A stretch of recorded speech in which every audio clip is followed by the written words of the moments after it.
My name is Liam. I'm Cheyenne. And I'm Scott. And our presentation is going to be analyzing the mental health among students. So to first understand how students are affected by mental illness, you have to understand what mental illness is. And mental illness is a condition that alters a person's behavior or way of thinking.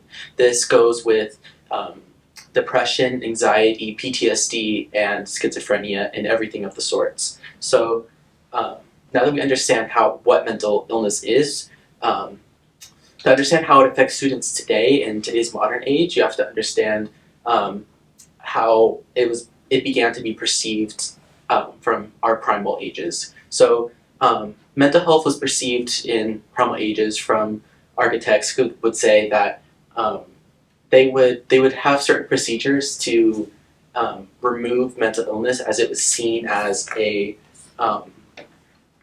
sort of like demon possessing them, and this kind of carried into the medieval ages, as seen here, as kind of a religious, like demonic possessing.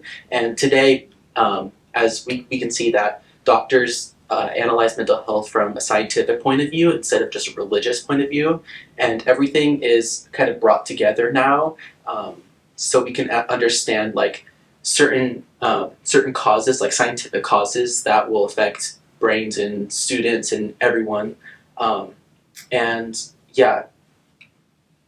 So socially, mental health and mental illness plays a huge role amongst students, specifically teens, and teens trying to balance extracurriculars, athletics, and school, home life, basically everything a normal teen should be balancing.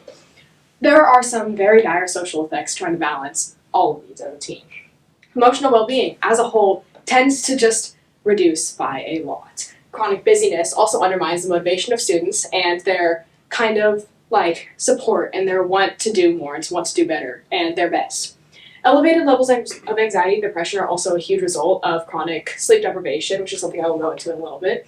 But it is also a social effect, because when you are chronically sleep deprived, you can't function to your full ability. You can't make connections with people. You can't have like relationships as well as one would with more sleep.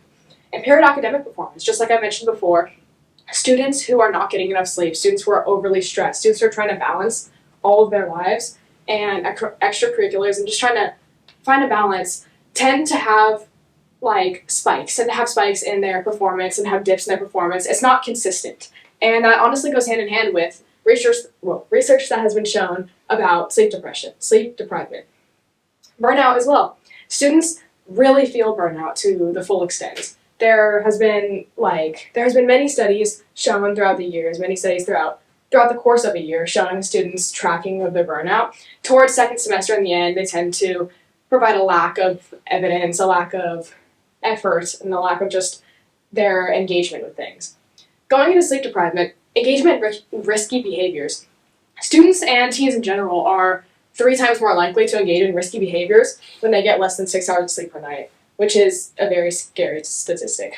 Increased rates of depression, anxiety, irritability, and impaired academic performance are things that I all mentioned before, but are also very true when it comes to sleep deprivation within teens, which is something that happens a lot when they're trying to balance a lot of things.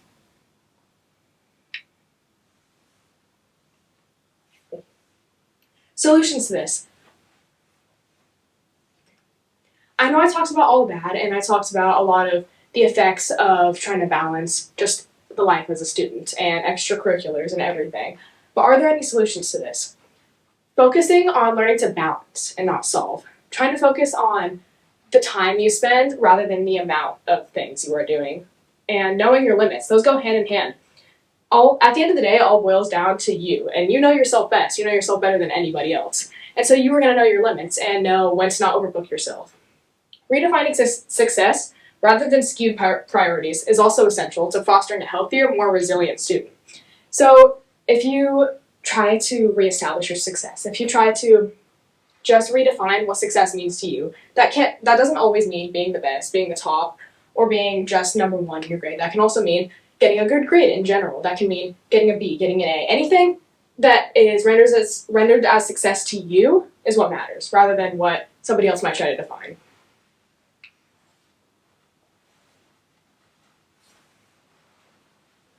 As Cheyenne already touched about, we talked about sleep deprivation and how it causes burnout. And mental health and sleep deprivation are major issues for students today, and that they're very closely connected to each other.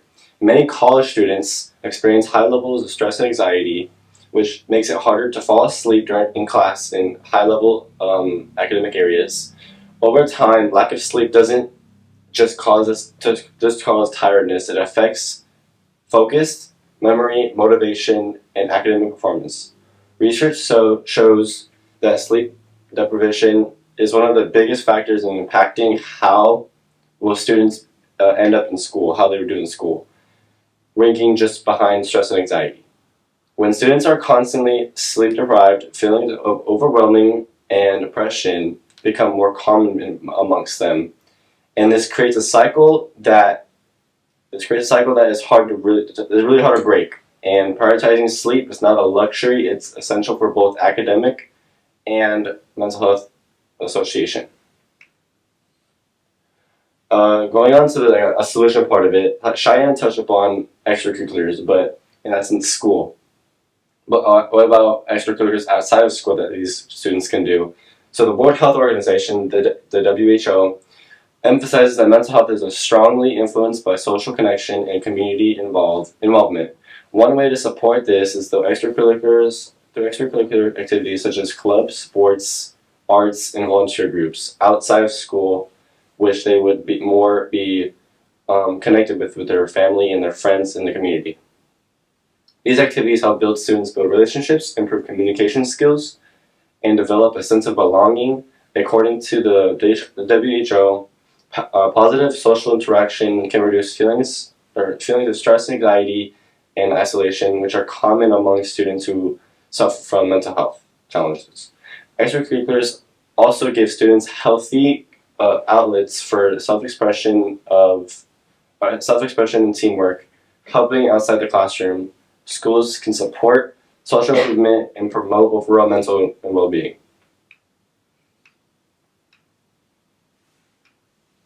Thank you. Great job, you guys. Okay.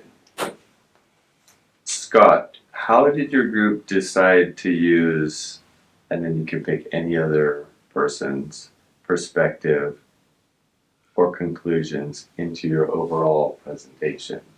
So I use Cheyenne's because she's also connected in my cultural as a social person, so a social perspective. So going as cultural and social, it's almost the same, but it's also different ideas, so it's just building off of hers.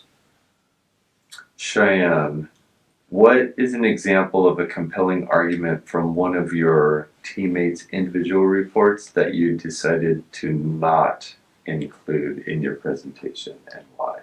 A compelling argument that we decided not to include was actually a fact about, it was basically a long string of facts about lobotomies that Liam was going to talk about. And it was going to go into how people essentially tried to solve mental health through means of dumbing down a person and kind of reducing their humanity as a whole. But we thought that kind of strayed away from the topic a little bit and also got a little wordy. And it overall didn't really contribute so much to our question as other advice or other evidence would. Gotta say, I'm happy to not hear about lobotomies as well. Liam, if you had another team member, what other perspectives or limitations could they have researched that would have added to your guys' project? If we had another person, we probably would have used an economic perspective to understand how the economic toll that mental health has on the economy or a person's financial stability.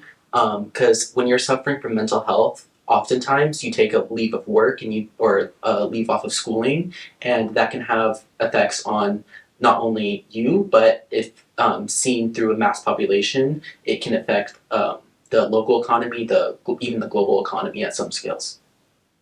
Fantastic.